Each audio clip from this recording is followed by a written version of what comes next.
Jadi kita akan ajak diskusi ini. Assalamualaikum Pak Hans di Undip Semarang. Waalaikumsalam warahmatullahi wabarakatuh.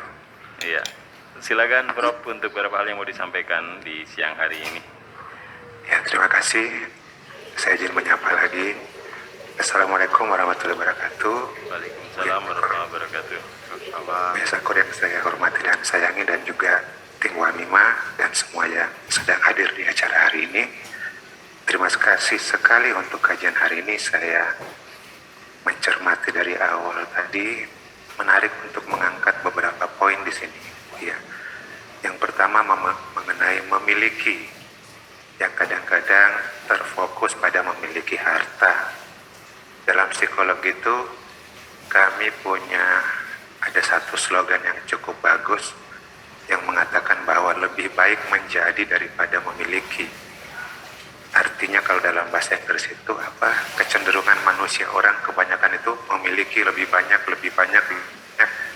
timbang menjadi lebih baik. Betul.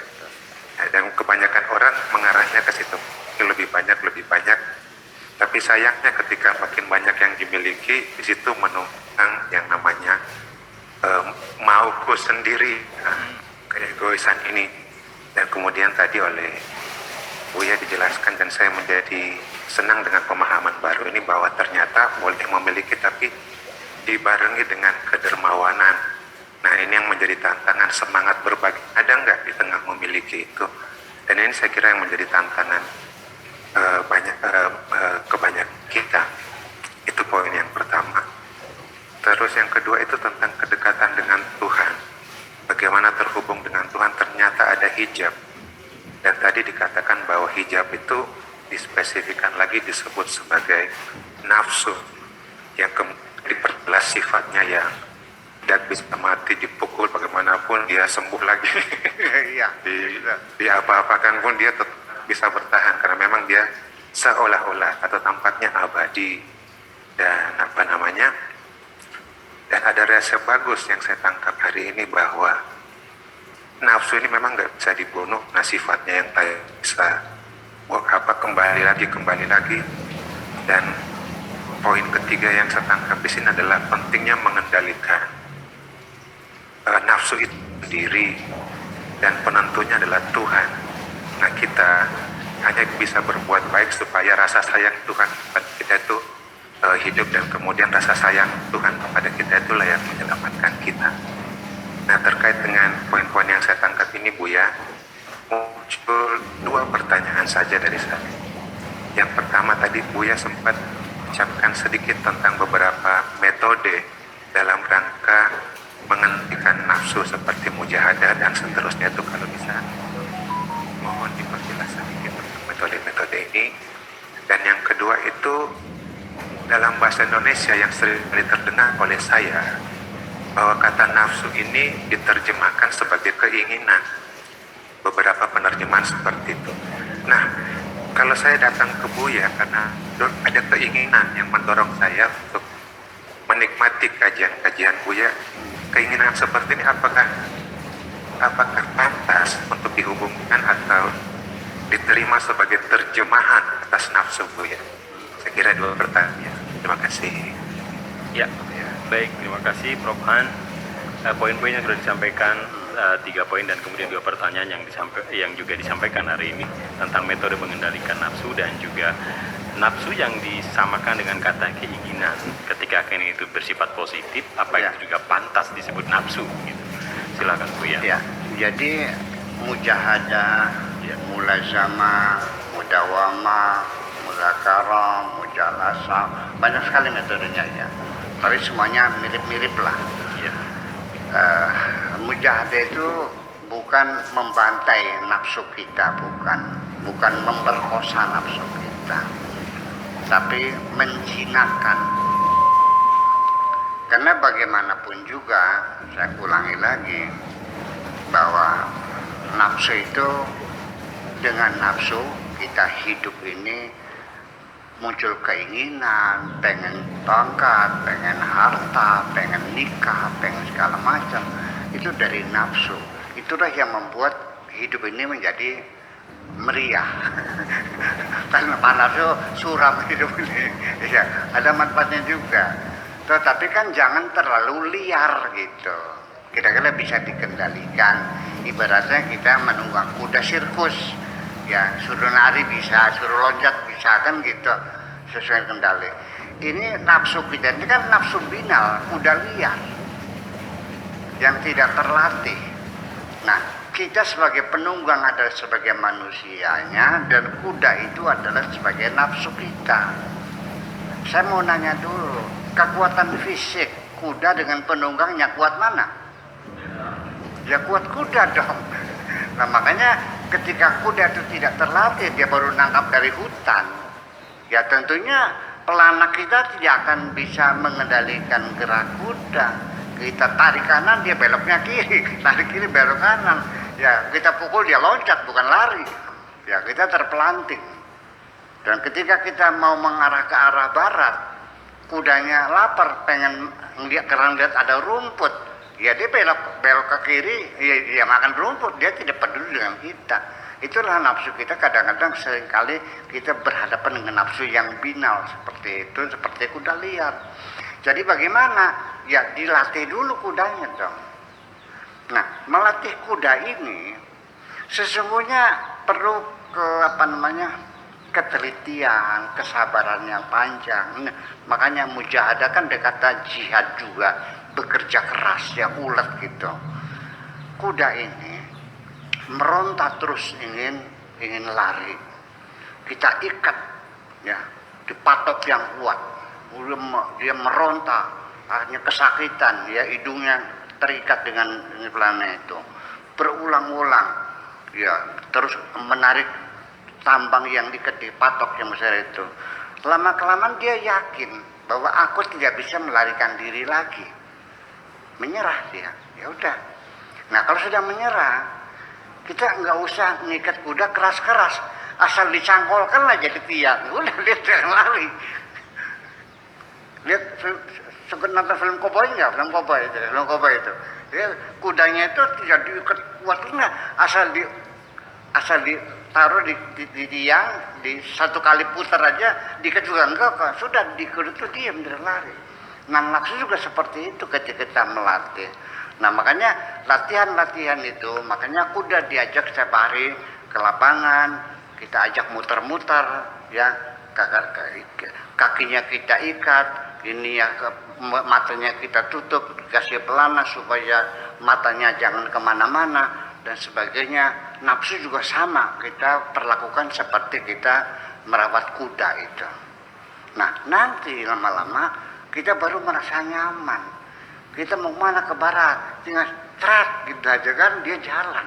Ya, begitu kita sampai tujuan, kita tarik pelananya, dia pun berhenti. Kita tepak bokongnya, dia jalan lagi.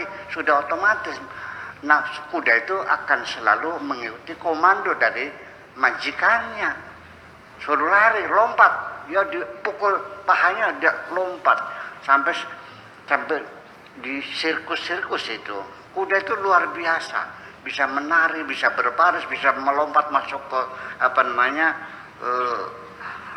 api bulatan-bulatan api dan dapat tepuk tangan dan sebagainya.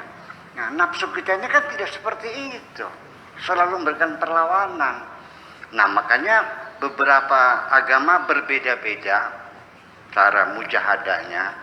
Saya melihat di agama Hindu di India itu mujahadah mereka itu luar biasa. Ditidur di atas paku 15 hari ya, merendam. Profesor Han merendam di Sungai Gangga 1 minggu, tidak makan tidak minum 40 hari. Jadi betul-betul keras sekali mereka itu. Makanya saya melihat di dunia ini kebanyakan bangsa-bangsa yang punya kesaktian ya, punten ya. itu di India, Pak. Di India, bukan di Arab, bukan di India. Orang sakti itu, yang bisa terbang, yang bisa makan beling, yang ya macam-macam lah, bisa memprediksi sesuatu yang belum terjadi dan sebagainya, itu banyak di India. Bahkan justru dalam biografi Adnan Khashoggi, orang Arab yang terkaya di Amerika, Adnan Khashoggi itu sekretaris eksekutifnya orang India. Jadi setiap transaksi bisnis dengan siapapun dikonsultasikan dengan sekretaris eksekutif orang India. Ditekan nggak nih? Kata sekretarisnya, jangan Tuan Adnan Khashoggi, nggak usah tekan. Ya enggak. Kalau tekan, ya tekan. Dan setiap transaksi selalu berhasil dia sampai sekarang. Nah itu, jadi itu yang kedua. Kemudian kedua, orang Islam. Di Jawa juga ada, ya, cara mengendalikan nafsu mujahadah itu dengan bertapa, bersamedi, ya kan, dengan puasa sedauh. Nah, makanya di dalam agama Islam juga sama seperti puasa Ramadan, puasa Syawal, Senin Kemis, ya kan begitu, dan lain sebagainya. Kemudian namanya dengan zikiran-zikiran, ya, membaca la ilaha illallah sampai 100.000, ya, sampai nggak tidur. Kemudian ada puasa apa namanya itu, mati geni, ya, jadi puasa 40 hari biasa, nanti terakhir 2 hari terakhir itu nggak makan, nggak minum, nggak tidur, dalam keadaan kosong. Itu saya akan mengatakan bahwa dalam kondisi kita mengosongkan diri, sudah tidak makan di atas seminggu, tidak makan, itu mata kita banyak melihat hal yang dulu tidak pernah dilihat, Pak. Dan telinga kita mendengarkan suara-suara aneh yang tidak pernah kita dengar. Disitulah kasyaf, namanya kasyaf. Kasyaf itu apa ya? Diberi pengetahuan oleh Tuhan, bisa mengetahui tentang apa yang bakal terjadi, itu namanya kasyaf. Nah, tetapi ini anehnya, mujahadah yang sifatnya terlihat seperti penyiksaan diri ya, di atas paku, tidak makan, tidak minum, merendam di air seminggu. Itu para fuqaha, ahli fikih, melihat dari perspektif fikih mereka, itu tindakan mujahadah semacam ini diharamkan, Pak. Diharam itu nggak boleh, menyiksa diri itu nggak boleh, fikih ya. Tapi ya sementara ini kita abaikan aja lah, nggak apa-apa. Nah, kemudian juga termasuk pengendalian nafsu ini, punten ini Pak Profesor Han, mohon kalau salah duga saya diluruskan, termasuk juga tokoh-tokoh agama dalam Katolik khususnya, salibat yang tidak menikah tuh. Itu juga salah satu mujahadah juga untuk tidak terjebak dalam nafsu birahi. Karena bagaimanapun nafsu birahi kan merupakan biang keladi daripada kejahatan-kejahatan kita juga sesungguhnya. Nah, jadi itulah kira-kira semua agama punya metode-metode yang berbeda dalam bermujahadah mengendalikan nafsu itu. Nah, kemudian yang kedua, keinginan Pak Profesor Han untuk datang Serapian, ketemu dengan Buya Sakur, ini kajian apa itu termasuk nafsu. Iya, memang nafsu juga. Tapi diberi nafsunya. Nah, kalau kita ingin mencuri, ingin berzina, itu namanya nafsul lawamah, ya kan, marah-marah segala macam, namanya nafsul amarah. Tapi kalau nafsu untuk kebaikan namanya nafsul mutmainnah, hanya diberi atribut yang berbeda, tapi jenisnya sama nafsu, yaitu keinginan. Kalau keinginannya baik, ya namanya nafsul mutmainnah, nafsu yang damai. Kalau pengennya marah-marah, namanya nafsul amarah, merusak, berbuat zina dan sebagainya. Jadi pada akhirnya sesuatu itu hakikatnya sama, tetapi ketika dalam tahapan implementasinya berbeda, maka diberi nama yang berbeda. Jadi artinya bahwa secara terminologi memang seharusnya, sekalipun hakikatnya secara substantif zatnya itu adalah sama, tetapi karena ada sifat tambahan ya sehingga berbeda dari yang aslinya, perlu diberi nama yang baru. Ini nama diperlukan gunanya untuk membedakan dengan sesuatu yang lain yang berbeda. Itu fungsi dari nama. Kenapa ini namanya kitab? Supaya tidak sama dengan kacamata. Kenapa kacamata tidak sama dengan ballpoint? Jadi nama itu untuk membedakan. Nah, ketika sama-sama alat menulisnya sama, substansinya sama, ini namanya pulpen. Kalau itu namanya spidol. Kalau yang ini namanya potlot. Yang ini namanya pulpen. Makanya diberi nama. Alat untuk minum, ini namanya gelas. Kalau ada kupingnya maka diberi nama yang berbeda, namanya cangkir. Tapi kalau untuk nyebuk di gentong, pegangannya panjang, namanya gayung. Ya, kalau gelasnya itu besar, namanya mug.